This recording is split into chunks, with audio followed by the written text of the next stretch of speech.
Kisah para Nabi. Kisah Nabi Saleh dan kaum Tsamud. Di padang pasir yang tandus, di suatu tempat yang dikelilingi pegunungan tinggi dan tebing terjal, hiduplah sebuah kaum yang dikenal dengan nama Tsamud. Mereka adalah kaum yang sangat berkuasa.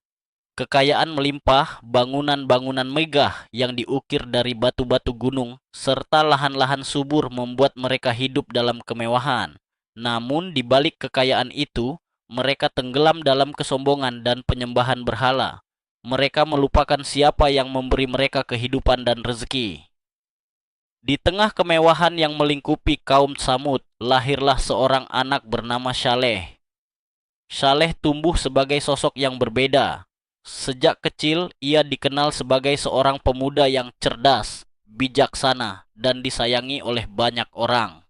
Meski berasal dari keluarga terpandang, Saleh tidak terpengaruh oleh kehidupan mewah kaum Tsamud. Hatinya selalu terpaut pada Allah Subhanahu wa Ta'ala, Sang Pencipta.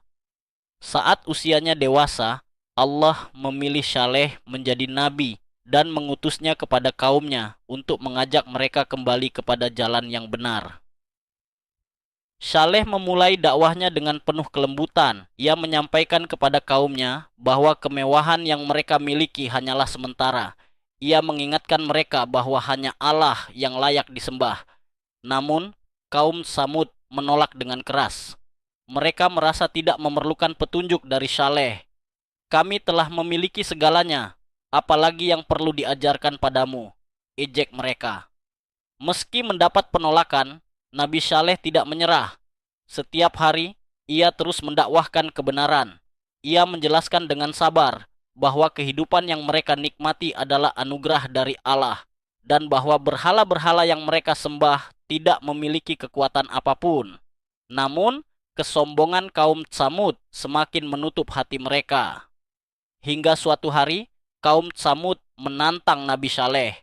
Mereka berkata, "Jika benar Tuhanmu memiliki kuasa, mintalah dia menunjukkan tanda kepada kami. Jika tidak, kami tidak akan mempercayaimu." Nabi Saleh pun berdoa kepada Allah untuk memberikan tanda kepada kaumnya yang penuh dengan kesombongan itu. Setelah seruan Nabi Saleh alaihi salam menggema di lembah-lembah dan gunung-gunung, kaum Tsamud masih enggan untuk mengindahkan seruannya. Keteguhan mereka dalam menentang kebenaran semakin menguat. Nabi Saleh, meski dengan kesabaran yang luar biasa, tetap berupaya membimbing mereka dengan kasih sayang. Namun kesombongan mereka justru semakin merajalela. Suatu hari, seorang pemimpin dari kaum Samud dengan angkuhnya menantang Nabi Saleh. "Jika benar Tuhanmu itu ada," katanya dengan penuh kesombongan, "maka mintalah kepadanya untuk memberikan tanda yang tak bisa kami bantah, sebuah mukjizat yang nyata di depan mata kami." Nabi Saleh alaihi salam menerima tantangan itu dengan ketenangan luar biasa. Beliau lalu memohon kepada Allah Subhanahu wa Ta'ala untuk memberikan tanda sebuah mukjizat yang akan menggoyahkan kesombongan kaum Tsamud. Allah Subhanahu wa Ta'ala dengan segala kebesarannya menjawab doa hambanya yang terpilih. Di hadapan seluruh kaum Tsamud, sebuah keajaiban luar biasa terjadi. Dari celah batu besar di tengah gurun tandus, tiba-tiba muncul seekor unta betina yang sangat besar, seakan diciptakan dari batu itu sendiri. Unta ini tidak seperti unta biasa. Tubuhnya lebih besar dari unta manapun yang pernah mereka lihat. Dan kehadirannya membawa hawa misteri yang membuat setiap mata tertegun. Kaum Samud terperangah, tidak bisa berkata-kata. Mukjizat itu terlalu nyata untuk disangkal.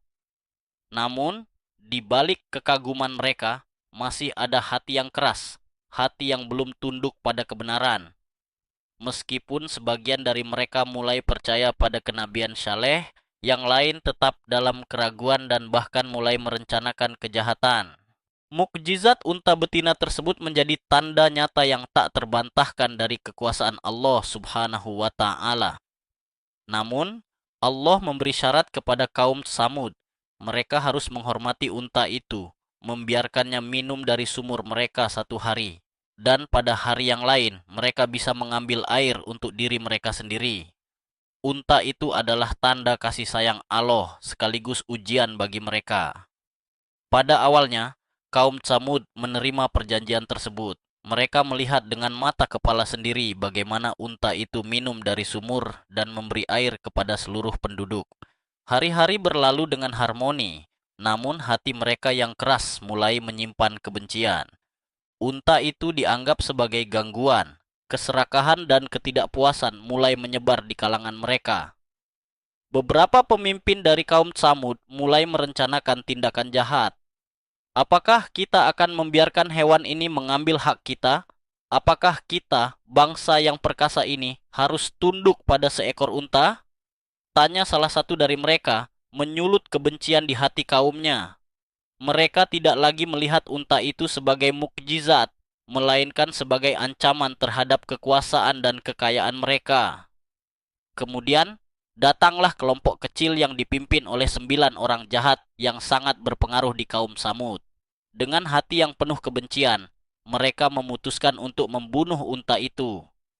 Mereka tidak peduli lagi pada peringatan syaleh atau tanda-tanda kekuasaan Allah yang telah diberikan.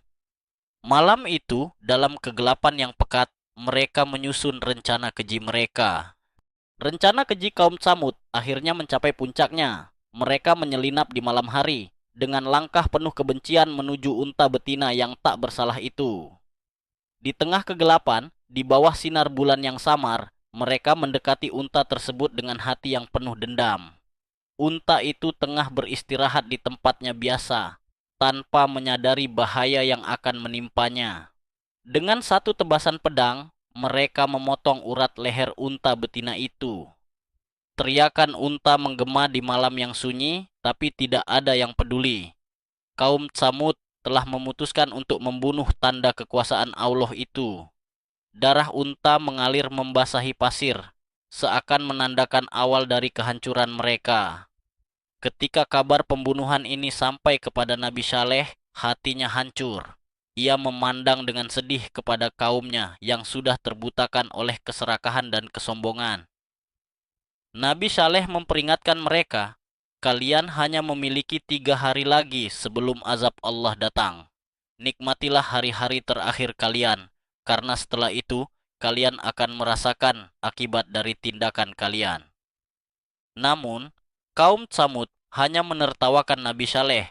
Mereka menganggap ancaman itu tak lebih dari sekadar kata-kata kosong. Mereka merasa tidak akan ada yang bisa menghancurkan mereka. Bukankah mereka adalah bangsa yang kuat dengan istana dan rumah-rumah yang terukir di gunung?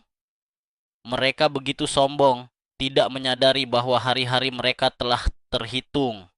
Hari pertama berlalu dan tidak ada yang terjadi. Kaum Samud semakin congkak, berjalan dengan penuh kebanggaan, seakan menantang langit untuk mengirimkan azab.